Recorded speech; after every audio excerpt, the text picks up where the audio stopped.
What is good, everybody, man? I appreciate y'all tuning in to the Blue Bloods on this Tuesday night, man. These mailbags have been way bigger than I ever expected. So definitely appreciate y'all for tuning in. It's been a crazy day, and I already know what the first storyline is going to have to be. As soon as I posted that episode this afternoon and it kind of caught fire, I knew that that's where we were going to have to start. So we are going to start right away with the TCU Deion Sanders. I'm just going to call it a report right now is what it's going to be called. But man, I appreciate you, Quince. Man, I definitely appreciate it. But yeah, so pretty much what my video was, in case you haven't seen it, 247 Sports is kind of my go-to site for all my Power 5 information. Like anything you see on my previews in terms of coaching searches and in terms of recruiting and things like that, like I trust 247 Sports exclusively with that. If it's not Rivals or 247, I'm not even going to look at it. And so, to follow these coaching searches, I was looking at this TCU job, and their lead reporter did confirm today, and it's behind a paywall, which is why everyone keeps saying there's not an article. And I'm not going to go behind 247's back and post a paywall article, but he did confirm that Deion Sanders did interview for the job as early as yesterday, and all first round interviews have been over Zoom. And the thing that I've heard that's mistaken, so I just want to clear some things up for you guys. That way you guys can go tell people the truth instead of a lot of the misinformation that is out there. One, Deion Sanders is not their number one candidate.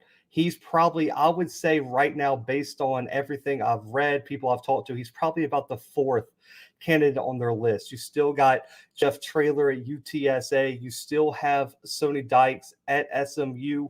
Also, Billy Napier. As of I was looking at the 247 board just before I came live, Billy Napier from Louisiana Lafayette has become a really, really big name in this coaching search. And it's because, I don't know if you guys know this, he did turn down Auburn. He did turn down South Carolina to stay at Louisiana Lafayette last year. But apparently the selling point for TCU is that he won't have the boosters in his ear that he would at a big time SEC program. The number one thing at some of these SEC programs, especially being an Auburn grad, I know personally Auburn, Alabama, Georgia, there are some very powerful people with a lot of money. I'm talking about millions and millions of dollars that really control the upper echelons of a lot of these Power 5 universities, but especially in the SEC.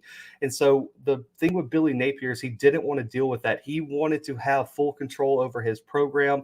He wanted to build his culture, bring in his staff, and not have a bunch of people outside the program be in his ear all the time. So Billy Napier is really flying up the board right now for TCU. So any report that you hear that Deion Sanders is the favorite, that Deion Sanders has accepted the job, that is all false. The only thing that is confirmed is that he had his first interview. It was impressive. All the first round of interviews were done over Zoom, so no travel required, nothing like that. So it wouldn't affect anything with his health. And so everything was done over Zoom for the first round of interviews. So based on the news from 247, they're expected to make like their cut. So they're going to expect it to cut the list down to probably 5 or 6 people, and then have another round of interviews where they're going to get more in detail, probably invite a bunch of these people to come interview at TCU, I would imagine, and or go to these people and interview them in person. Now, how far will he make it in that section of the interview? I don't know, but all I know is that TCU's AD has a great relationship with Deion, and that's the reason why he's such a big candidate and that he got the interview in the first place. And as we know, guys, we've seen the personality, the charisma. If there's one person that I know is going to kill any interview for any job in the country, it's head coach Deion Sanders. Man, he just has that type of aura when he walks in a room. So I wouldn't look too much into the report of he killed the interview, because let's just be honest. Most of y'all commenting here would say that you would expect Deion Sanders to be personable and really leave a good impression on people just because he's such a people-focused guy. So that is the number one thing for this interview process. The other thing is any reports that Deion has been out sick to interview, any reports that he's been doing anything behind Jackson State's back is completely false.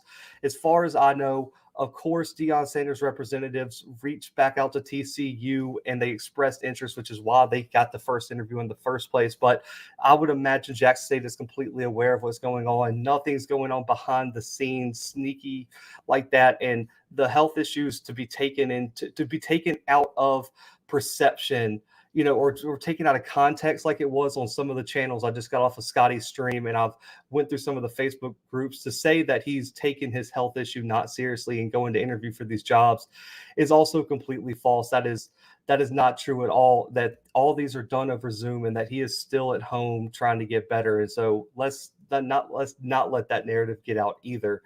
Now, the reason that he is a top candidate, I said this on the episode, and a lot of people just ran with it and said some ridiculous things. But the reason he's a top candidate is TCU knows that they're not going to out recruit Texas in the SEC in the state of Texas. They know they're not going to out recruit a Texas A&M in the state of Texas because they're in the SEC. SMU's on the rise. Texas Tech just got a new coach with strong recruiting ties in Texas and a Baylor assistant. The number one reason Deion Sanders is a top candidate for TCU is his ability to recruit in the transfer portal. That's a big selling point for TCU in this, I guess, coaching search. And I've reported it on my episode where I addressed that Gary Patterson and TCU split ways. The number one thing they wanted is someone who can dominate the transfer portal. That's one thing they felt like Gary Patterson couldn't do because he was coach at a different time, guys. He was hired in like 1999 by TCU. And so you look at how much college football's evolved from 1999 to 2021 now. They want someone who is familiar with the recruiting in today's age of college football. And say what you want, that is Deion Sanders. He can recruit at the highest level. You look at the support he's going to have behind him. They feel like giving him the support and the chance at TCU, he would be able to turn that program into something nice and also be successful in the transfer portal, which really and truly is going to be the future of college football. And that's something that even coaches like Dabo Swinney have got a lot of flack on. I don't know if you guys know this or not. Dabo Swinney doesn't take transfers. He swears that he doesn't need any players coming from other programs. And now with their struggles, a lot of people are saying that he's going to have to walk that back and that these coaches are going to have to know how to recruit out of the transfer portal and how to scout these kids coming from different programs. And when you look at what Coach Prime has done, the number one FCS recruiting class, guys, his class would have ranked like 6th in the Big 12 last year.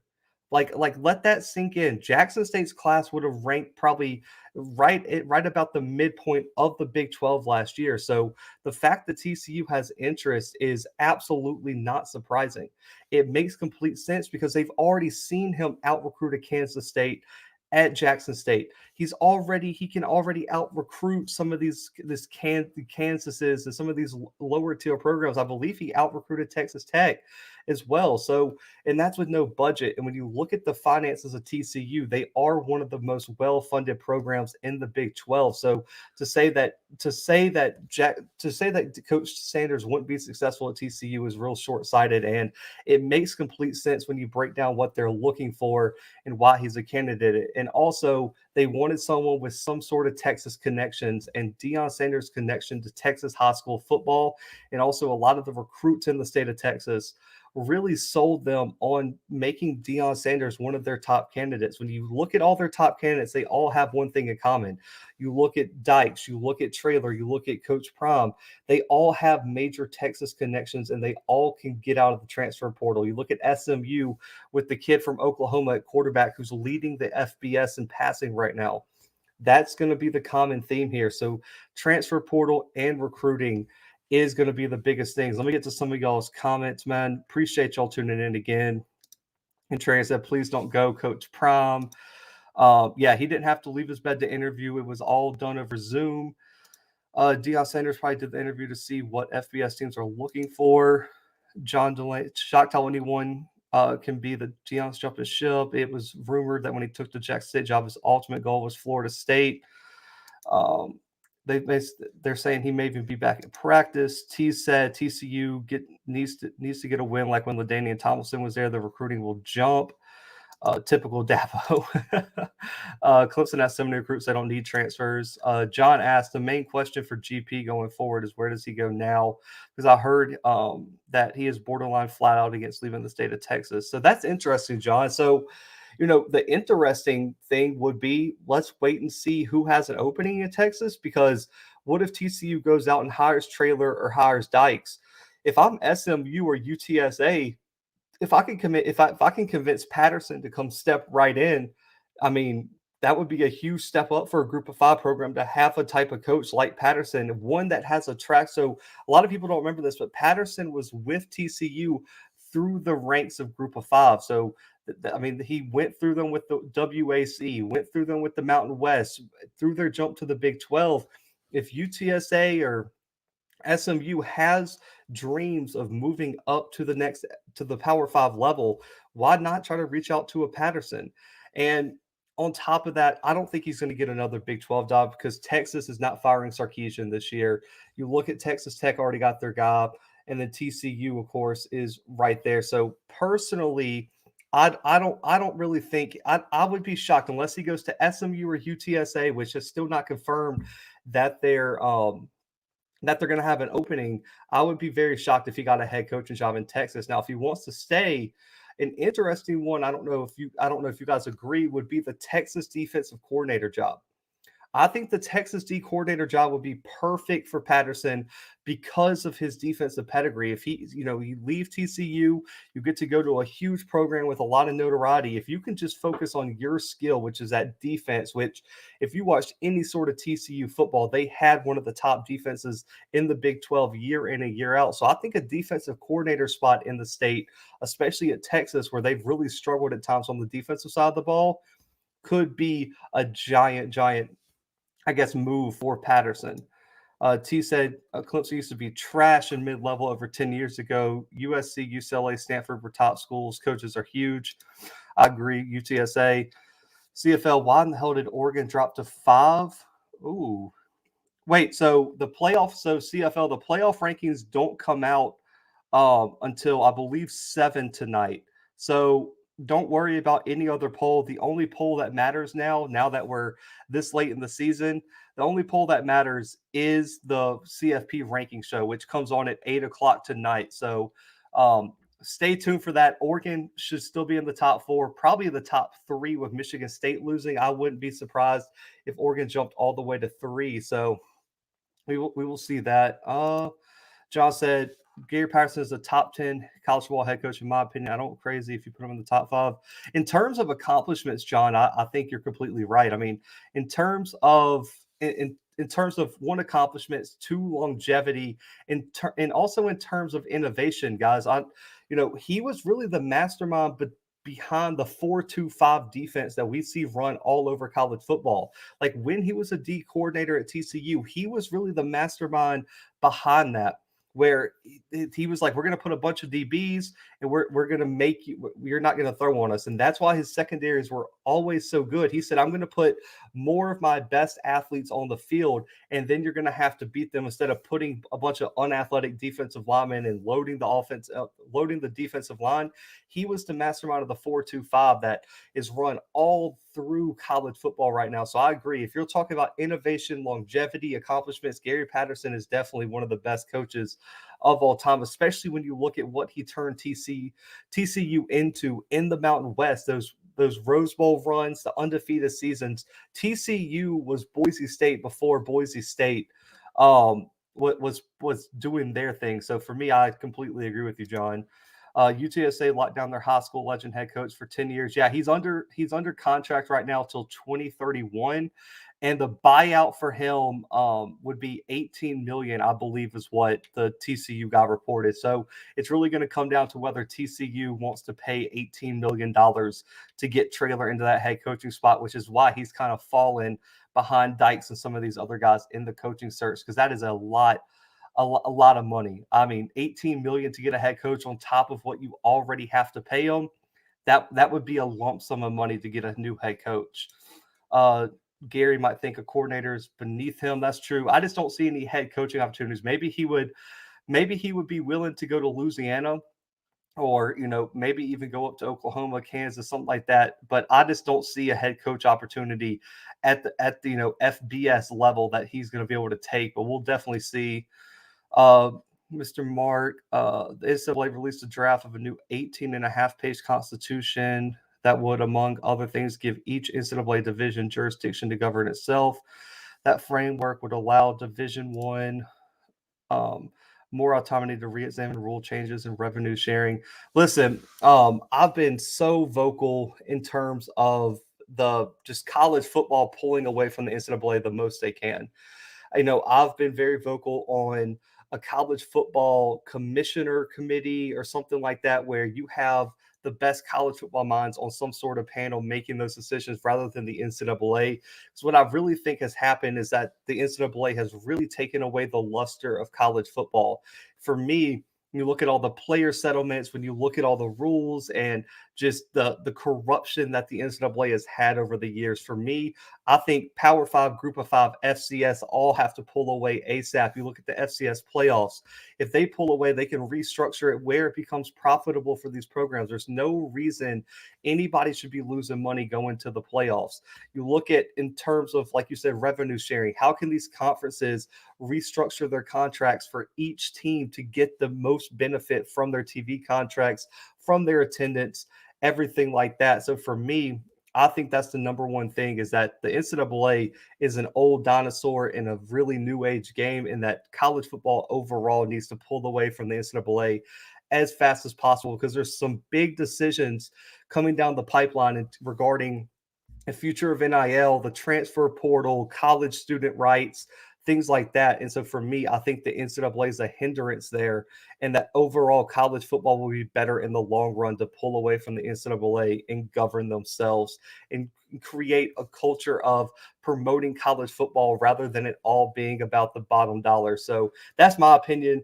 And I think that's kind of what that framework is leaning toward, but we'll definitely see. I really think college football will benefit from it to pull away from the NCAA. John said Gary Patterson is single-handedly responsible for TCU being in the Big 12. That's a fact.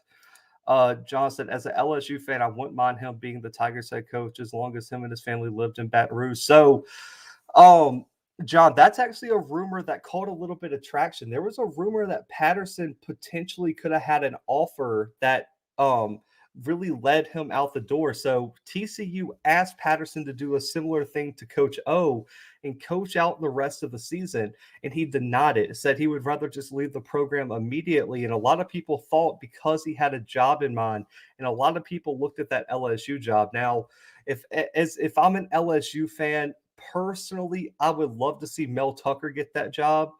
But I don't know what his stock is currently, especially after the Purdue blowout this past weekend. But when you look at what Mel Tucker's done and his resume behind him and everything like that, I personally think Mel Tucker's the guy. But for Gary Patterson, the number one thing is, man, what could he do on the recruiting, on the recruiting side of things at LSU, with all that financing, the location, the support LSU would give him? It's just, personally, I don't know if Patterson's ready for that pressure, man. That pressure at LSU is a whole different beast than what you had at TCU. You could skate by at TCU with like eight wins a year if you're finishing in the top half of the Big 12. At LSU, they expect national and SEC championships. And so is Patterson ready to step up and go up against a Jimbo Fisher, a Lane Kiffin, a Nick Saban, a Kirby Smart? I don't know. But personally, if I'm an LSU fan, I'm leaning toward Mel Tucker right now. I am the biggest Mel Tucker supporter right now for getting that LSU job. Because for me, he's going like Steve said right here, he's going to be a top candidate for every single Power Five job that's, perceived above Michigan State. I mean, he's going to be considered for USC, LSU, any job that, in terms of an improvement over where he is at Michigan State. Um, the FBS should work with the FCS playoff template for ideas. I agree, T. And the number one thing for me is just money. Like, you have to find a way to profit from it. The NCAA is being greedy, taking some off the top. For me, if you take that away and you break away, you can restructure it. So the SWAC, the CAA, the ASUN, the WAC, the Missouri Valley, the Big Sky, all these FCS conferences could come together and find a way to restructure it for the betterment of everybody. And so I would love to see it.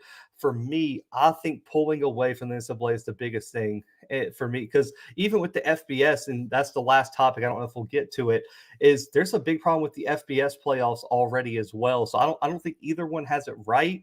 But what FCS needs to do is get with the FBS and look at finances and how to make it profitable, while the FBS needs to look at the FCS and figure out how to give a bunch of teams who deserve a shot, an actual shot. Because if you're not one of the top programs we see week in and week out, you're not even going to get a shot to play for the national championship. So I think each one of them do certain things great, and they each have their drawbacks. If we could combine these two things together and find a way to make it profitable for everybody, that would be my biggest thing moving forward, man. Hey, man, I definitely appreciate you, man. Appreciate the support. Let's see. Gary Patterson is not competitive enough as a coach for LSU. Yeah.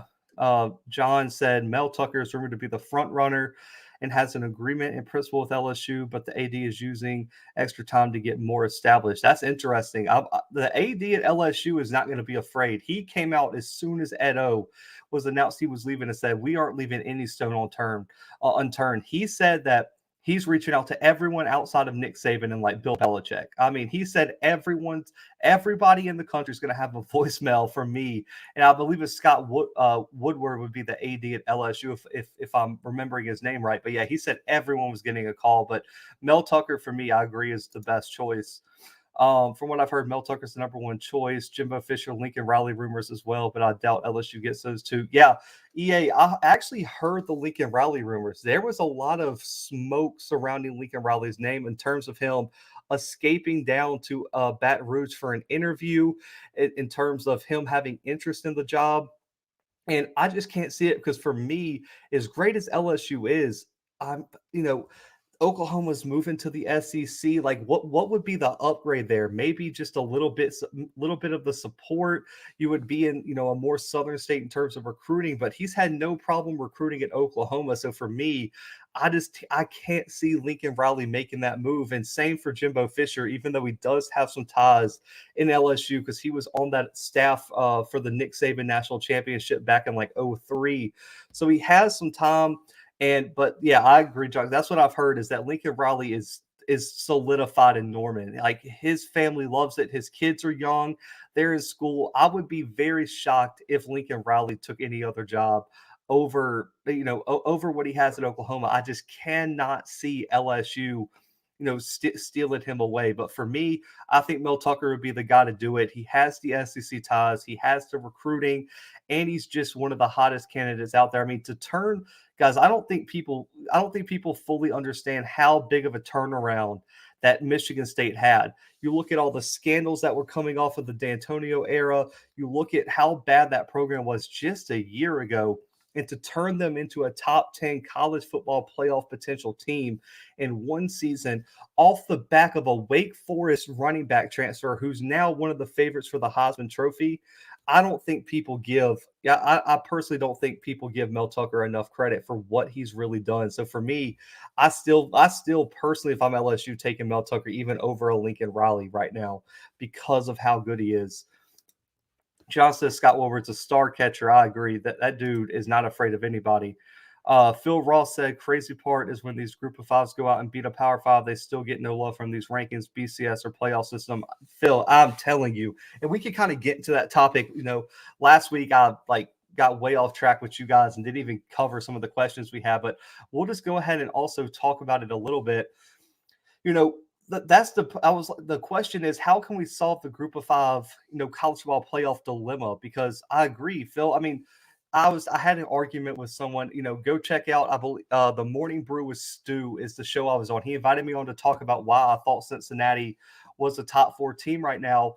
And the number one thing is, the number one argument for me is, it's not their fault that Indiana wasn't as good as everyone thought. Indiana was a preseason top 15 team. They went out and scheduled a top 15 Indiana preseason on the road, back to back with a top 10 Notre Dame team on the road, and beat them both by double digits. Like your argument for Cincinnati has always been go out and schedule better teams, and it's like they did that and won. Yes, they struggled against a Tulsa, they struggled against a Navy, but every other win has been by more than double digits. And the number one thing for me, Phil, is that we've have kind of a double standard. LSU just went into Bryant-Denny Stadium missing every so LSU signed, I believe it was 9 5-stars since 2019. Every single 5-star they signed was not playing on Saturday against Alabama. They were missing Keishawn Butte. They were missing Derek Stingley, Elias Ricks. They were missing like 10 guys that were big time contributors to start the season. And Alabama was one play away from losing to them. But we're just going to excuse that because it's the SEC and LSU. But we don't give the same benefit of the doubt to a Cincinnati who might just not have showed up. The argument for Alabama is, they overlooked LSU. But if you're Cincinnati, you don't get that same right. So for me, I still think we have to expand the playoffs and we have to give automatic bids to the P5 champions. And personally, I personally think that we should have at least two bids for Group of 5. Yes, like I agree. I agree, Sean. Cincinnati would probably lose to Bama or Georgia in a one-on-one matchup. But the thing for me is you don't know that. And also, here's my argument. I want y'all to put in the chat. Would Oregon or Ohio State beat Georgia right now? Because I don't think you can safely say either of them can compete with Georgia right now with that defense, especially after Ohio State just got done struggling with Penn State. And Oklahoma struggled with every single team they faced this year. I think Oklahoma's only beaten 2 teams by double digits this season. So for me, it's like, yes, you have the upper echelon of like a Georgia and Alabama, but I mean, are you telling me that Cincinnati wouldn't beat Oregon right now, or wouldn't beat Oklahoma, or wouldn't have a chance against in Ohio State? I don't think you can, because they haven't looked that impressive. So that's the number one thing for me. I agree. Cincinnati's not winning the national championship. You will never hear me say Cincinnati's beating Georgia, but everyone wants to point to the Peach Bowl last year, and Georgia had 8 players opted out. I mean, Cincinnati was missing 4 starters in that game too, including their first round potential pick in Ahmad Gardner at corner, which would have been covering George Pickens, who played. And so for me, I just think as much as Cincinnati wouldn't win the national championship, I still think they're still one of the top 4 teams in the country because they won on the field. Would Cincinnati beat Stanford, who upset Oregon? Probably. And for me, the number one thing I hate, and we'll get into this and move on, is the transitive property argument. And I know there was some videos made about that and everything, but the transitive property does not work in college football. It's not a one-to-one comparison. And I hate people who make that transitive property argument where it's like, oh, well, Cincinnati beat this team and that team beat this team and like they just go on and on and on. Like I could give you a scenario right now where UC Davis in the Big Sky could beat Alabama this year in terms of the transitive property, just based off Alabama losing to Texas A&M, who lost to Mississippi State, who lost to Memphis, who lost to Tulsa, who lost to UC Davis, and so on and so forth. The people who use transitive property arguments for college football just aggravate me beyond no end, because the whole point is that A doesn't always equal B, and so on and so forth. Like every week, every single game is different. The weather, the preparation, the game plan, the matchups. You might have a player out here, out there. Nothing is the same from week 1 to week 3. Like if I asked you guys right now, let's just take a SWAC example, because I know a lot of people in here love the SWAC. Is Jackson State the same team? Is Jackson State week 1 against FAMU the same team that we just saw play Texas Southern this weekend? I don't think anyone would make the argument that it is. Is FAMU, who played in week like 7, the same FAMU we saw this past week? It is a different game every single weekend. And so the transitive property argument is the number one overused thing in college football, and I can't stand it. That's the number one thing that's bringing down college football, is people think the transitive property is something that we should be using to compare teams, and I'm telling you it's not. I'm telling you it's a bad comparison, and I just gave you proof. But let me get to y'all's comments. Get off my soapbox on that. Sonic Boom said, I really don't want to see too much of expanded playoff. Yeah, I don't want it to go. I've seen Sonic Boom. The people who are like 16 or more, like, please don't give me that. I think 12 is the max that I think we should ever see. 12 is definitely the max for me. I think 8 would be solid with certain automatic bids and bye weeks, but I'll go after this episode and link some of my college football playoff episodes in the bio for y'all, so y'all can see exactly what I'm thinking on that. John said for the Bama game, LSU was missing 8 players who started at least one game on defense. Exactly, and they held Bama to 20 points. 20 points. Just want to leave that there. Phil Ross said the SEC gets a pass for some reason. All conference champions should get a spot, make it interesting. I agree. And, I know people like to say upsets. Upsets don't happen in college football. They were like, leave all the Cinderella stories for college basketball. But, man, did that work for Appalachia State when they beat a top 5 Michigan team? Did that work for Montana this year when they beat Washington? How about Eastern Washington beating UNLV? Like, upsets happen in college football just as much as any other sport. So to tell me that there would never be a year where a lower seeded team would just get hot and win is real short-sighted to me. So I'll leave that there. No, Ohio State nor OU would beat Bama or Georgia. I'll take Cincy over the Big 12 and Pac-12 champ. I completely agree. Oklahoma only beat Tulane by 5. It was 40-35 week 1.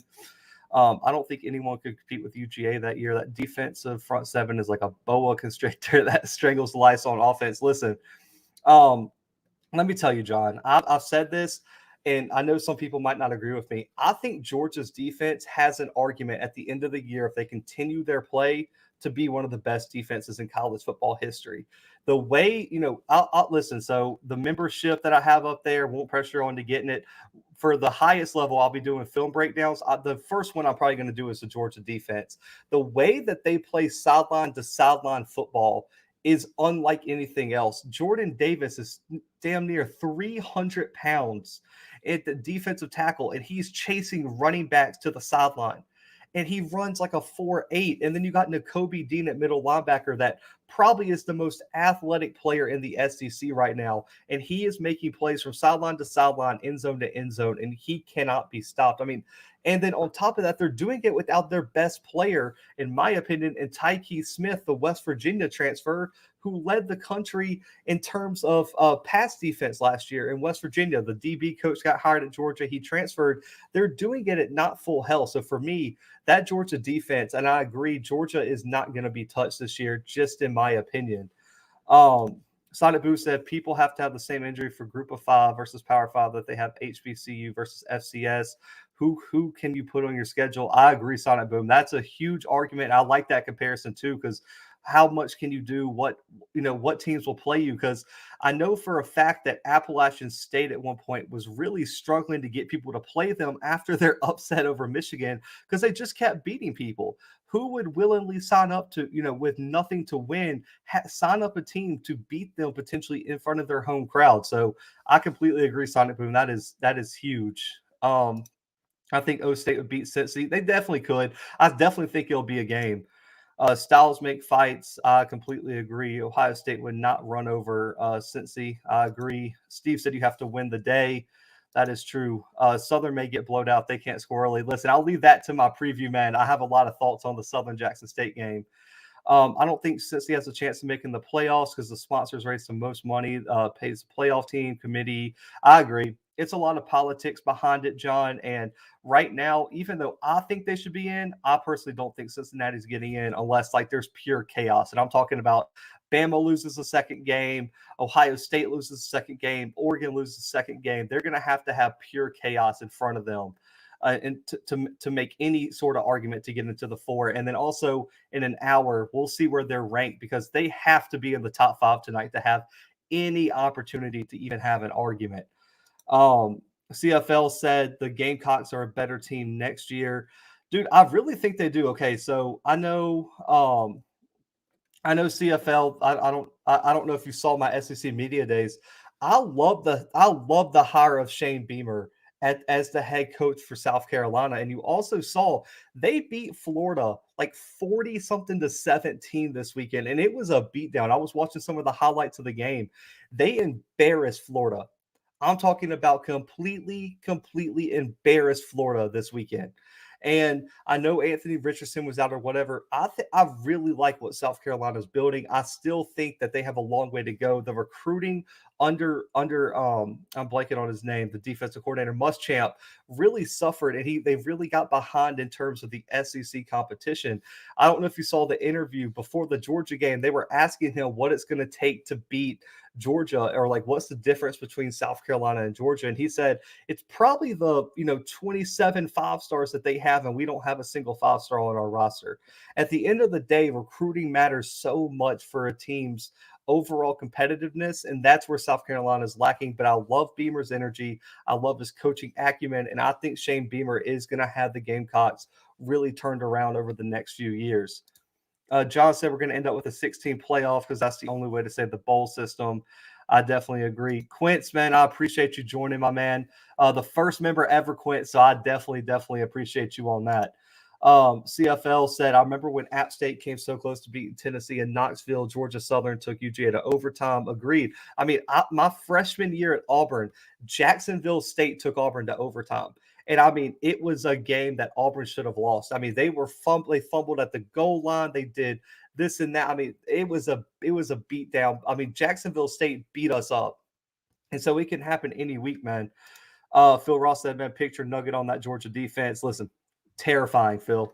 Absolutely terrifying. John said UGA is easily top 4 all-time defense. 2011 LSU, 2011 Bama, 01 Miami. I completely agree with that one. I even think you could put the 2012 Bama defense in there. I mean, that defense was outrageous. They had a lot of turnover from 2011 to 2012. So you could put either one of those Bama defenses. Yeah. John said he has a nightmare where he has a football in his hands and Jordan Davis is after him. So what are my top 5 FBS teams? So for FBS, Dwayne, I would say right now I would have Alabama at 1. I mean, not Alabama, Georgia at 1. I would have Cincy at 2, Alabama 3, Oklahoma 4, Ohio State 5, and Oregon 6 right now. So those would be my top 5 teams. And let me give you my argument. You could check out I got to release my playoff rankings tomorrow on this channel too. For me, 1, Georgia has just been the best team in the country, and it's not even close. 2, Cincinnati has done enough, in my opinion, to get themselves in the top 4. Undefeated teams mean a lot. And so for me, I would have Cincinnati at 2, especially after last weekend on how Alabama played as well. 3, I think Alabama is the best one-loss team in the country right now. I put them at 3. Oklahoma, given they've struggled, I think they belong in the top 4 just because they are also undefeated. And then Ohio State, Oregon, just on the outside looking out. They'll both have a chance to play their way in. It's just right now I haven't been ultimately impressed with how Oregon or Ohio State have been winning either. So for me, I'm giving the nod to the undefeated team in that 4th spot in Oklahoma. But that would be my top 6 right now. But for me, I just think Georgia right now, Dwayne, it's like Georgia here. Well, let me do on the other hand. Georgia up here, I would put everyone else down below the camera. I mean, it's that big of a difference in my opinion right now. John said, I think you'll see a 2-loss conference runner-up in the playoffs before you see it. Listen, John, and that's how. So if I'm an Auburn guy, if Auburn beats A&M last weekend and wins out with wins over Bama and Georgia in the SEC Championship, a 2-loss Auburn would have got in. And now you also have to look out for a 2-loss Texas A&M. What happens if Texas A&M beats a ranked Ole Miss this weekend? Bama drops one more game and A&M wins the SEC. Could you see a 2-loss A&M team sliding in over Cincinnati? I think you could make the argument that you would have to see it. Steve said Muschamp was a bad hire. Muschamp will probably be the next DC at UGA. I agree because the kid they have there now, I'm blanking on his name for some reason. Lanning. Lanning. If he gets hired away, I could see Muschamp being promoted. South Carolina got a huge 3-star. Listen, man, I appreciate everyone becoming members, man. Thank you so much for jumping up in here. Let me get to your comment. Top 5 in the FCS. Ooh, so this was going to be a topic on the show anyway. But for me, if I had to do it right now, I would say Sam Houston right now would be number 1. I love what Sam Houston's doing. They're so balanced. The D line is one of the I know a bunch of our SPAC people in here love Jack State's D line. The only D line that, in my opinion, compares is that Sam Houston offensive line. Jahari Key and those boys are a problem. They're only allowing like 70 rushing yards a game. They're all over the place. And the offense is clicking in terms of the rushing game, too. They got two guys that are averaging over like 8 yards a carry right now. They're undefeated. The one argument you could have against Sam Houston, which I think is mute, is that their strength of schedule isn't great. Their strength of schedule is like 50th or 60th in the country, which is average, but compared to some of these other top teams is not really there. So for me, I still think Sam Houston's number one just because they only have one game that has been within 10 points. They have been dominant in terms of winning their games, even though they haven't had a great strength of schedule. They have one ranked win over Central Arkansas. And for me, I still think they were really hurt by Jacksonville State not turning out to be who we thought they were. Jacksonville State's downfall was the number one thing that hurt Sam Houston. But for me, I really like Sam Houston at number one. Number two, this might surprise y'all. I'm putting Montana State. Montana State would be my number two team. They're coming off a huge win over Eastern Washington, and they have multiple ranked wins. They're one of the stronger teams in the Big Sky right now. They have a big chance. They have some catching up to do, but they're going to be one of the teams that get one of those 8 bye weeks. And for me, Montana State's extremely balanced. They got the running game, they got the defense, and this team has the strength of schedule. They have one of the better strength of schedules in the FCS. So for me, Montana State would be 2. At 3, I'm putting South Dakota State because of their big win over North Dakota State this weekend. They play in the toughest conference. They're probably going to come away with the Missouri Valley title. Yes, they have 2 losses, but when you look at their wins, they have better wins than almost anyone in the country. They have beaten the best of the best and arguably the best conference in the FCS. At 4, I would have James Madison. They only have 1 loss. They've looked impressive, but they've had some inconsistency on the offensive side of the ball that worries me in the playoffs because I don't know if they're going to be able to keep up against some of these tough defenses. And then they're going to, if they get put into a shootout, it's going to be a whole problem for James Madison, in my opinion. Then 5, I would probably put North Dakota State. They lost a tough game this weekend to South Dakota State. Quincy Patterson hasn't played his best football recently, and it's really been surprising me. But for me, that defense is different. They're still only allowing, like, I believe 12 or 13 points per game or something like that off the top of my head. Personally, I think I'll still give North Dakota State a top 5 ranking as of right now, but that would be my top 5 just off the top of my head right now in the FCS. John said, but of course, the LSU fan, I would want Cincy in over 2 loss Auburn. I agree. Listen, man, Crazy Criminal, I appreciate you, man. I know you've been rocking with the channel for a while. Definitely appreciate you joining the membership. I'm about to look him up. My little brother plays DN. I love comparing his game. Let's see here. I'm a delusional PV SWAC fan. Texas A&M won't make it to 2 losses to get past the Panthers. Oh man, if Prairie View beats Texas A&M, Quince, I don't listen. I know we do the Venmo giveaways for the game of the week. I'll Venmo you money if PV beats Texas A&M, man. That would be absolutely insane. Free Goat, I'm still not. So I'm going to be trying to come down for the Alcorn game. I'm still waiting on my time off. I graduate in December. So right now it's really hard to get time off because I'll be moving in December. But I will definitely let y'all know as soon as I get confirmation on whether I'm going to be able to come down or not. But when I move back down to Auburn, I definitely will be coming to multiple Jackson State games next year because it'll be a way easier drive than all the way up here in Kansas. What's up, Urban Network, man? I definitely appreciate you. If FAMU made the playoffs, who do you think they will play in the first round? Oh man, Dwayne, that would be tough. Let me look at the at-large bids and see because they're going to seed you guys based on location. So let me see who would be the closest for your location. Because I don't want to give you some bad info. You got Incarnate Word, Sacred Heart, Montana, UC Davis, SIU, Chattanooga, William and Mary, VMI, UNI, Holy Cross, Kennesaw. Yeah, so I would say that, Dwayne. Dwayne, if y'all get seeded and Kennesaw makes it, I would imagine it's going to be Kennesaw State versus FAMU in the first round, and that's a game. Listen, that is a game I would love to see. Kennesaw State versus FAMU. The defensive battle in that game I'm talking about would be like they need to flex that game to like ESPN2. That would be one hell of a game. And so I think Kennesaw State would be the closest team. And I don't know if y'all saw my episode with the playoff committee or terms of a playoff voter from Hero Sports. He said that it has to be within like 400 miles. And so Kennesaw State would probably be your closest opponent, and that would probably be where you went. Maybe a UT Martin, depending on how it worked out. So UT Martin and Kennesaw will probably be my top two picks, Dwayne, if FAMU made the playoffs.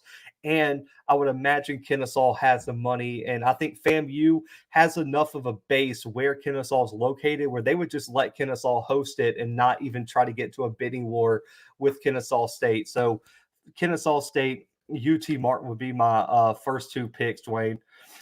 Steve said they beat the Bison 4 out of 6 years. Listen, Landon, the quarterback they did out, he was committed to FAMU and Chris Duncan. He decommitted from FAMU and went to South Dakota State.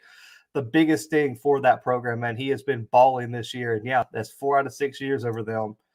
Cedric said, hey, Blue Blood's going to be possible that Coach Prime wants to play in the FCS playoffs instead of the Celebration Bowl. Cedric, it's possible, but the problem is the way the SWAC schedule is, laid out. You have the Southern Grambling game on Thanksgiving weekend, and that's the first week of the playoffs, which means the SWAC championship isn't until the next week. So you're going to be a week behind. So the problem would be is I don't think the SWAC would let Jackson State pull out of the SWAC championship game. The Celebration Bowl really isn't in the way of the SWAC in terms of what they need. The thing that's in terms of the SWAC is that their schedule's pushed a week backwards compared to the rest of the FCS. And so they're going to be a week behind. Their championship game is played the week of the playoffs starting. And so for me, that's going to be the problem is I don't think the SWAC's going to let them pull out of the SWAC championship game. That would be the problem, Cedric, not really the Celebration Bowl. And I couldn't imagine in Deion's first year, he would want to make waves like that and tell the SWAC that he's not playing for the conference championship. So one of two things has to happen. The SWAC has to find a way to either change the schedule or talk to the FCS about moving the schedule back. Either way, someone's going to have to make a sacrifice one way or the other.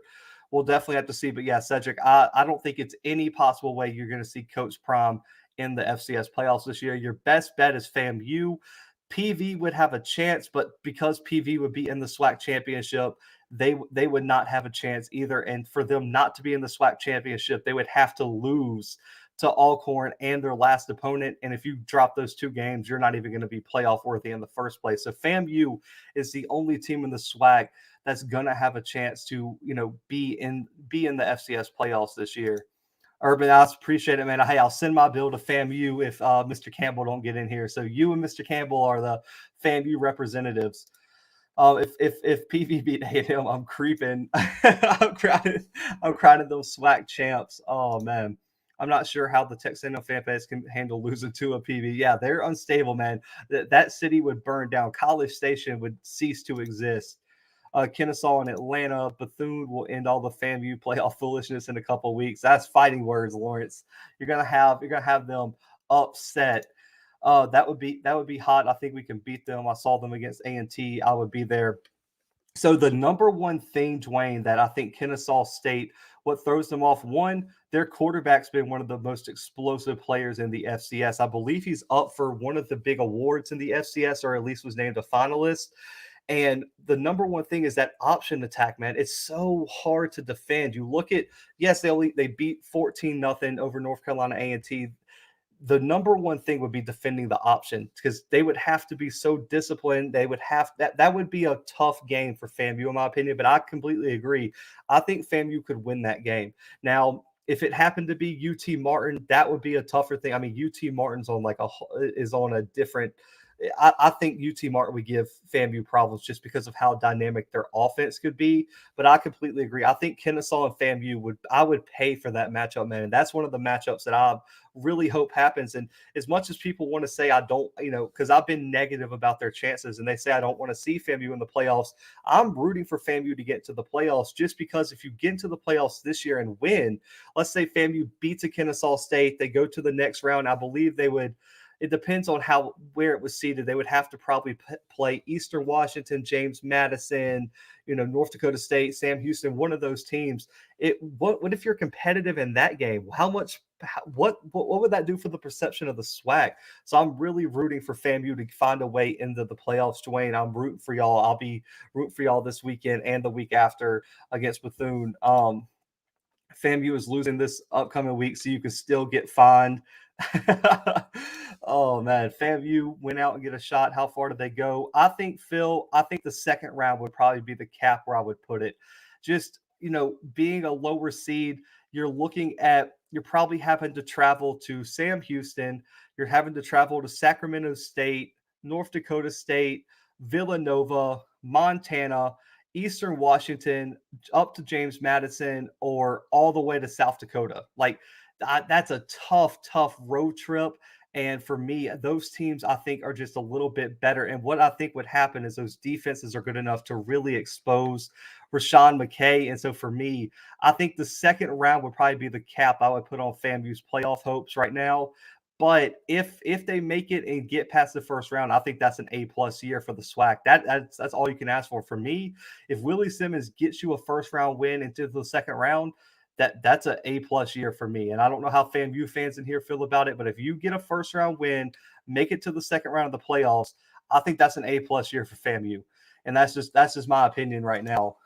I have FAMU last three team in over with Stephen F. Austin, Northern Iowa, maybe Rhode Island. I like that. Appreciate you, Free Goat, man, for joining the membership. Definitely appreciate you. I'm a FAMU rep too. He said, don't start with me, man. Y'all on notice this week. Let's see. John said, true story, at an LSU Texas A&M game in Tiger Stadium, I was sitting around about 15 A&M fans, and right before the national anthem, I said, please set your phone to Aggie mode for the anthem. No rings. Oh my goodness. Yeah, you can't say that in College Station, John. I mean, they would probably, you would not make it out alive at all.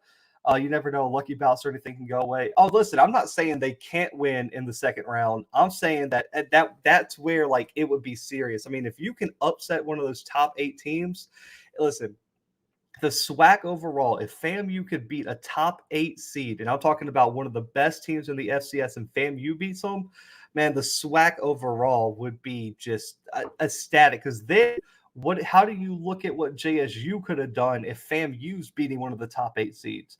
Then you're like, man, the SWAC probably could have had 2 teams in the third, all the way to the third round, depending on the matchup. For me, the number one thing for FAMU would be, who do they match up with?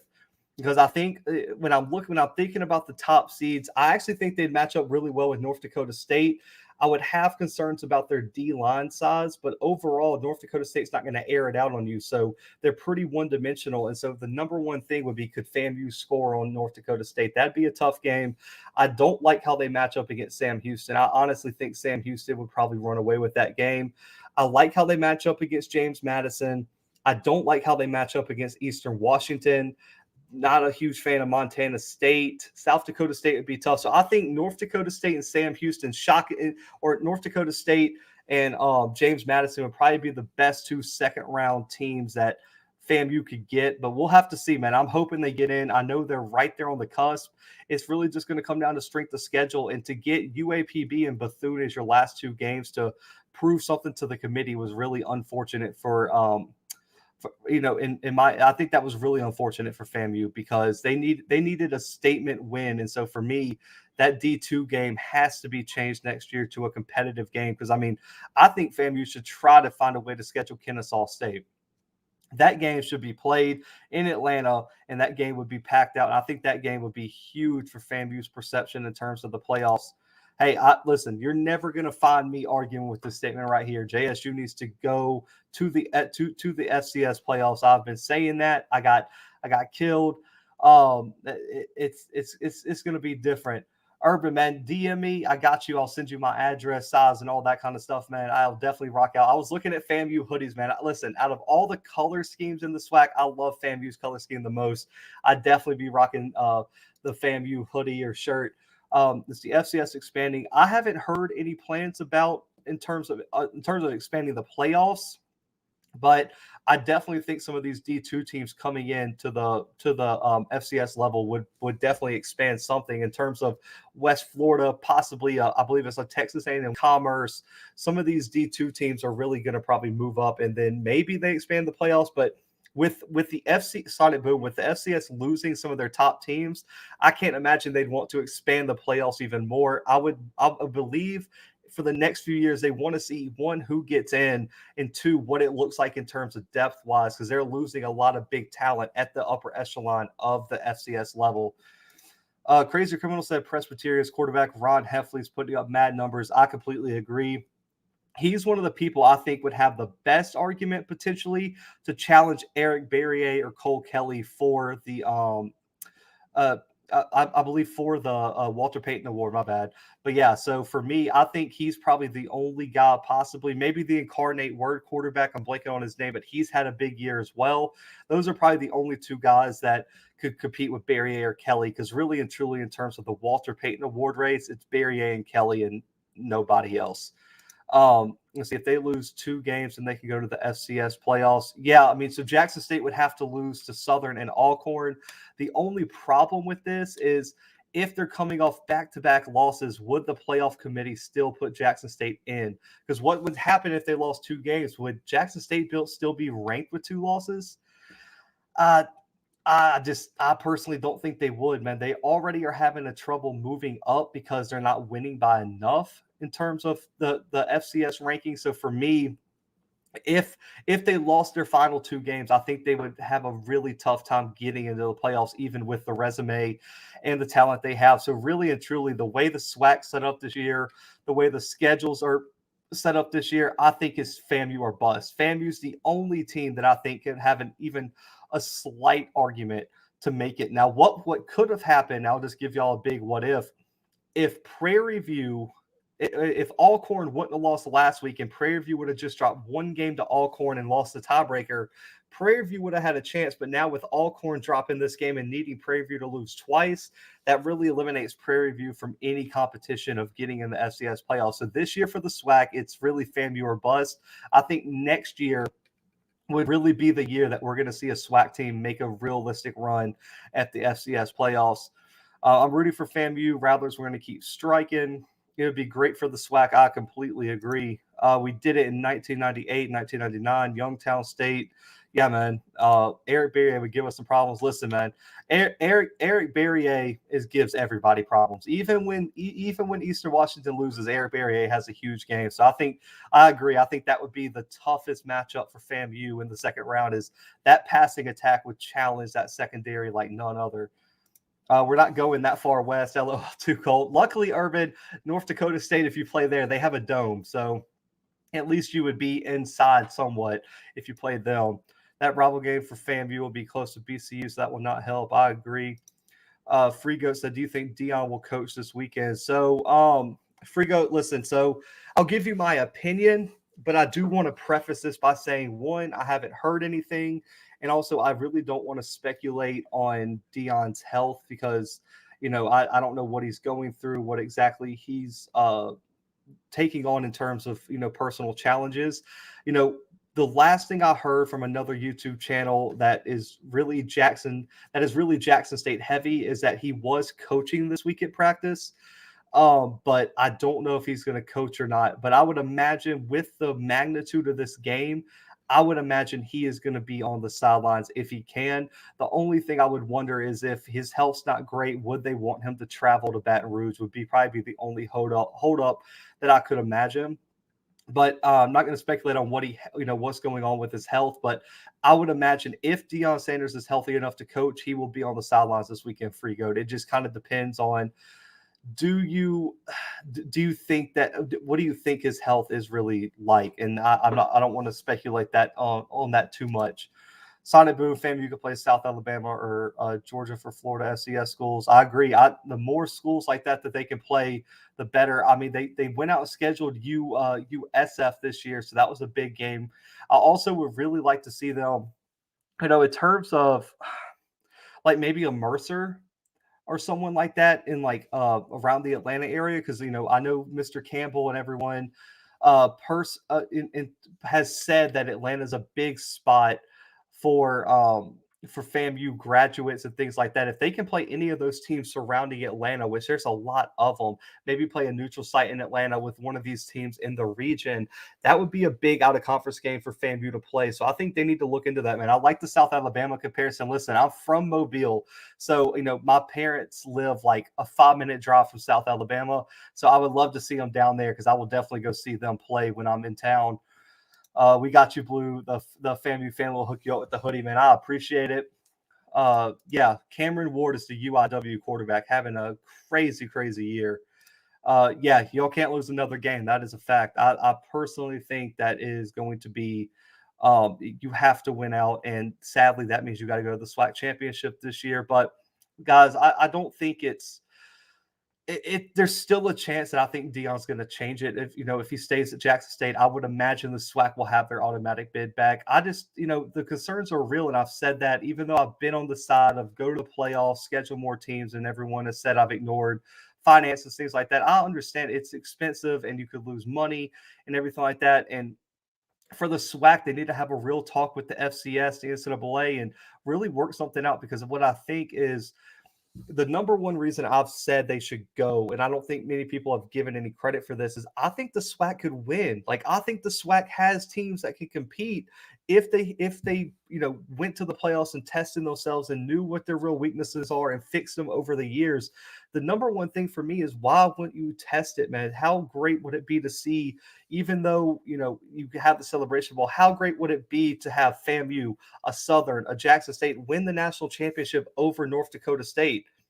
And when people are like, oh, look at this North Dakota State dynasty. Oh, wow. Like, look at this. A SWAC school got a national championship. Oh, like, why can't we have our own our own dynasties and things like that? So for me, it was just, I feel like the SWAC can compete. And I feel like a lot of SWAC fans, older SWAC fans, were really selling the SWAC short on the talent they had. And for me, I think right now, Jackson State, FAMU both could win first round games and compete in the second round. And I think a lot of people are selling the SWAC short based on, I guess, perceived differences or something. But for me, those two teams can compete with some of the top FCS teams in the country. And I think even Prairie View can as well. I think Prairie View could beat some of those top teams. Yes, they got smacked by Incarnate Word, but Incarnate Word's a really good team, guys. Let's not play around and act like they're just a bunch of scrubs. So for me, I think a lot of people are selling the SWAC short, and I don't think a lot of people want to admit that, but I really, really do think that they're selling themselves really, really short right now. PV might come back down to earth next year. That's true. That's true. It depends on their quarterback play, man. And really and truly, they're so balanced that it's really hard for anyone to compete with them. They run the ball well. They throw the ball well. They have the defense. So for me, PV is just so balanced, and that's what really throws people off. Beating other conference teams would do wonders for the SWAC. I completely agree, man. If we had the automatic bid for the SWAC, it'd be different. I need to see a DeMarco Neal or Junior Rose Green jersey. Listen, man, I'm working on the jersey collection. Listen, I'm moving, so I don't even have all of them up. I got a Justin Fields jersey. I got Virginia Tech Michael Vick jersey. I have a bunch of jerseys I just haven't hung up. Listen, I'm working for a studio when I move, so just hang tight. We'll have a way better design than what we got right now going on behind me. Dwayne said we play Georgia in a few years, Florida in 2025. Those will be huge games. And I'm interested to see how that plays out. And I believe, you can correct me if I'm wrong, I believe FAMU plays like North Carolina next year or something like that. Or, yeah, correct me if I'm wrong, Dwayne, but I believe you guys play North Carolina next year too. Bobby Calhoun said the SWAC championship is a punishment because the schedule games too late in the season. I just want us to beat schools outside our conference, but some schools are scared. Fair enough. Okay, I buy a family shirt. Been trying to since the beginning of the season. East Tennessee State and Montana State. Listen, okay, so I'll give you Montana State. I'm not gonna lie, I don't love East Tennessee. I personally, I don't think they have. I don't think they're a complete team to make a real run, Lawrence. I do like Montana State, like I said earlier. I think that team has what it takes to make a run at the title. Just right now, in terms of, I still think Sam Houston would probably be my number one pick for winning the title, and then I still think South Dakota State is right there. I think they're going to be pissed off after what happened last year, and I think they're going to make a real run. a real run to the FCS title this year, especially with Chris Ola Duncan, a 6-year quarterback with all that experience. I really like South Dakota State right now and how they're playing. They just got backing for the Alcorn JSU game, sponsored by Pepsi and GM. I don't know how much money, but the Capital City Classic Soul Bowl has been going on for years. The exposure is bringing money. Yeah, and I know one of the classics, I believe it's the Bayou Classic. They had like a TV deal with NBC, right? So that brought in a lot of money too. Yeah, I mean, overall, the number one argument for me is just for people not to be lazy. I think the SWAC needs to be promoting itself because I think there's good players, there's good games, there's great teams. You can get invested, and like everyone wants to scream about how some people's SWAC hours are low, but a lot of us are the best examples of how great the SWAC really can be and how engaging it could be if covered properly, if broken down properly, and if promoted right. And so for me, I think the SWAC officials, the SWAC business partners, everything like that need to be doing their best to promote the SWAC the best they can, because I think there's a lot of money left on the table for the SWAC. And so for me, I agree with you that a lot of these classics and teams have to do better in terms of bringing bringing more exposure and more money to the table, because I think over since Deion's been brought in, that's been the best example of how well this can catch on and how many people are now invested in the SWAC. So you've got to strike while the iron is hot, in my opinion. Um, Steve said the fact the SWAC is 0-17, FAMU won 5 or 6 games in the FCS playoffs. I wish the SWAC leadership would be more aggressive in the development. I agree. You have to listen, and that's the number one thing I think a lot of people are worried about, is that Jackson State is just going to run away with this. Really, Jackson State and FAMU are the two that a lot of people have said or might run away with it. So for me, what is the SWAC doing to help the Mississippi Valley States, the Bethune-Cookmans, the UAPBs? What are they doing to help them catch up, promote themselves, and not really falling back to the pack? Because right now Jackson State and FAMU are moving at such a fast pace that there is a worry that some of these other programs are going to fall behind. So they have to be aggressive in the development of some of these other programs, because if not, you're going to have a situation where it's Jackson State and FAMU, and then every once in a while one of these other teams can step up and challenge. But overall, I agree that they have to be more aggressive in the development and the fundraising and things like that of all these programs. Like, I mean, everyone was vocal about the whole Mississippi Valley State field, the TV or the stream on YouTube, things like that. They're like, oh, well, this needs to be better. This needs to be better. Well, someone's got to put pressure on the people at the top to help some of these programs out that don't have the funding to be any better. And it's going to take a lot of time, and it's going to take a lot of effort. And I'm not on that side of the coin in terms of decision making.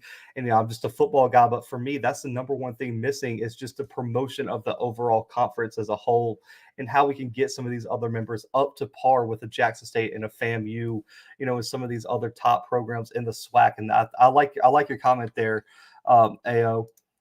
Lawrence Reeve, North Carolina, week 0. Oh, yeah, that's going to be crazy in Chapel Hill, man. I want to go to that game so bad, man. I love that stadium. I love that environment too.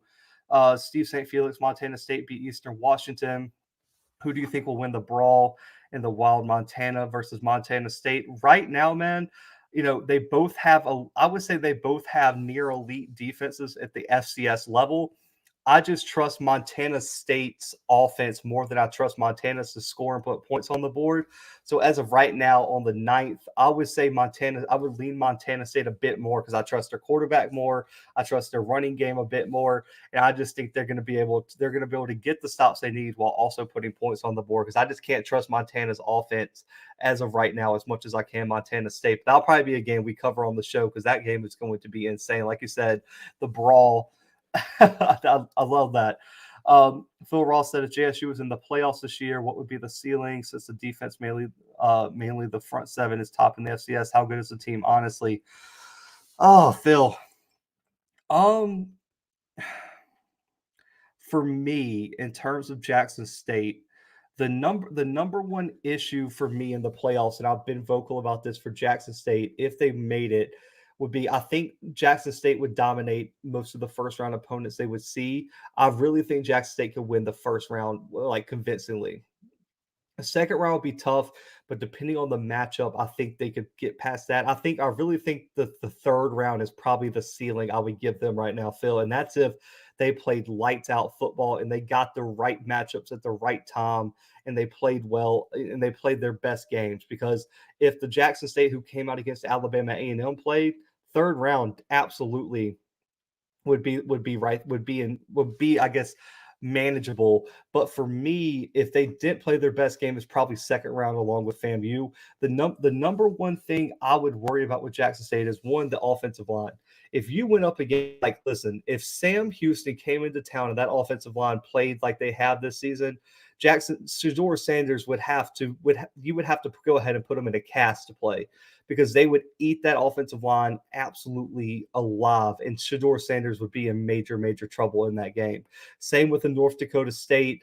But if you could play a team that the matchup I would look for Jackson State to make it far is a team that doesn't have a dominant defensive line and a team that has a weaker defense. So if you have one of those strong defenses like a Montana, like a North Dakota State, a Sam Houston, that's where Jackson State would struggle, because I don't think they have the running game or the offensive line. And if you're one-dimensional against some of these top FCS teams, you're going to be in trouble. Jackson State's defense can compete with any team in the FCS right now, guys. Jackson State's defense is that legit. I wouldn't really worry about Shedeur Sanders' decision-making. The number one things I would worry about is they haven't had a team that is just pure dominant on the defensive line, and that's what you would get with some of these top 8 teams. And then also, you wouldn't want to match up with a quarterback that was just dynamic and experienced. So you wouldn't want to match up with Southeastern Louisiana. You wouldn't want to see a Cole Kelly who's 6'7" and has thrown for a record number of FCS yards. You wouldn't want to see an Eric Barrier, which is arguably one of the best FCS quarterbacks to ever play. You wouldn't want to see anyone like that. But other than that, I think they could beat just about anybody. I don't think you would want to see a Schmid at a Sam Houston State. But personally, I think if Jackson State was playing their best football and got the right matchups, third round is probably their ceiling. But I would say safely a second round run would probably be where I would put my money if they were in the playoffs right now. Jay Stokes said the SWAC needs to set up a cross-challenge football. Big South Colonial. Hey, I have been screaming that, and I don't even think you have to do it at the FCS level if you don't want. Try to do something with the Sun Belt, the CUSA, someone like that. Just anything that would increase your visibility and get you in front of other fans and get your strength to schedule out would be huge for the SWAC. So I agree, you have to do something. AO said the sad thing was MVSU, barring the commentary, was better than the JSU coverage over their last game. I agree. there has to be, and I won't get on this horse. I know everyone will say there's reasons and stuff, but the other thing is, the SWAC has to do better with overall media coverage in general. I mean, yes, there's all these YouTube channels. You can find Cut Day, you can find Off Script, CFL, SWAC Buzz, so on and so forth. But the number one thing is, I don't know if you guys know, so my thumbnails, I make them all by scratch. Like, I make all my thumbnails myself. Well, finding pictures for the Power 5 is so easy. Like, I probably have 50 pictures to pick from for every single Power 5 game I covered. But for the SWAC, there's teams right now that I can't find a single picture from them playing this year. And there's Twitters that haven't been updated since like September. The social media presence and in terms of just the overall media coverage has to be improved across the SWAC. Because yes, you have the pregame show and things like that, but overall, I still think, even like you said, Jackson State can improve, and that's going to be the next big step for the SWAC, is to increase their media branding, their media coverage, and their overall social media presence. And the thing with me is, it wouldn't even cost that much money. I mean, you look at like myself, Cut, all the people who have the that are technology savvy, and that I could make a thumbnail, I could make a score post for a SWAC school. Cut Day could make a whole highlight video for a SWAC school. Why in the world is there no one reaching out to anybody who has the potential and just offer a basic job to help promote these schools on social media? Like, that's one thing that's been missing, is like brand managers for some of these SWAC schools. There is no reason your Twitter should not have been updated since September. Not a score update, not a post on a player winning an award, nothing like that. And that's the number one thing that I think has been missing a lot from these SWAC schools compared to some of the Power 5 schools that I cover. Jackson State needs a running game. I completely agree. FAMU schedule 2023 USF, 24 Troy, and I believe that's Michigan. 2025 South Alabama, Florida, 2026 Michigan, 2027 UAB in South Florida, and then 2028 Georgia. Whew. Listen, there's some of those money games that scare me, man. But I definitely think that they can compete with South Alabama, UAB, and some of those teams. Um, let's see. As Regal, there will be schools I'll be just behind in some aspect. How it is, for example, SEC and Vandy. I agree. The only thing though is, I mean, when you look at what Vandy's bringing in terms of baseball, whew, that's a whole nother thing. I mean, Vandy has other sports that bring in a lot of revenue. I'll have to do some research in terms of if that's the case for some of these people. But yeah, I agree. There will be some schools that are just behind. Oh, University of Miami, my bad. The could have been anybody. Ease up. But no, so let's see. Let me find out where I was. Yeah, it's Miami. Alcorn versus JSU guaranteed $30 on 6,000, 1.8 million. Wiley, I was talking about payouts. A game that has 40,000 fans is 1.2 million. I'll agree with you on that one. Streaming numbers matter. Stream multiple games. I agree. SWAC needs to up their digital footprint game. 1,000% agree. Power 5 is not paying 1.2 million to an HBCU. So Urban, there's I'll try to find the article for you guys. But there's like a pay scale. So FCS teams don't get paid as much as group of 5 teams who don't get paid. Like there's like a scale based on success and fan travel and things like that where they scale all the payments. And so yeah, the SWAC wouldn't get paid as much as like a Southern Miss or a South Alabama would get paid to come play a money game at a Power 5. Like it's scaled based on, like I believe it's like has to do with like fan travel, band, like there's like a bunch of different like prerequisites. I'll try to find the scale for you guys. That way we could talk about it. I'm talking about ticket sales are 1.8 million if 6,000 fans show up, not including concessions. I don't know what the breakdown is, but is that not a money game? So like the thing about money games is like I think yes, like you do make money off the ticket sales and things like that, but at the same time, like that just blank paycheck where you just get paid like 500,000, like Alabama State when they played Auburn, they just had to take a 40-minute bus ride and they made $500,000, and they're probably not, and you're saying like 60,000 fans, but what school in the SWAC is bringing 60,000 fans to a game other than Jackson State on their homecoming? Not many. So I think the money games overall would bring in more revenue for most SWAC schools compared to others. So for me, I could see money games being needed for like a Mississippi Valley, a Bethune, things like that. But yeah, you're right. I mean, if you're selling out your stadium and you got 60,000 people, then like, yeah, you can make a bigger profit. But the problem is a lot of these SWAC schools aren't selling out 60,000 people stadiums. Let's see, Miami Canes paid FAMU and BCU 800,000 for that game. Yeah, that's a lot of money for one weekend of just short travel to go play like an in-state opponent, man. Oh, but guys, I got to run, man. I got another podcast appearance in 10 minutes, man. But listen, I appreciate everyone who became a member, man. I'm not going to pressure y'all, man. I added some perks for y'all if y'all wanted to subscribe just to support the show. That way, y'all know I still care about y'all with extra content and things like that. But man, I definitely appreciate it. We'll have to be doing live streams more often, man. I definitely appreciate all the support these mailbags have been getting. I'll keep y'all updated on the TCU Deion situation. And of course, FCS playoff content is coming soon. And of course, we got game previews all week long, including SWAC previews on Friday. I definitely appreciate y'all tuning in, man. But for right now, the Blue Bloods are out.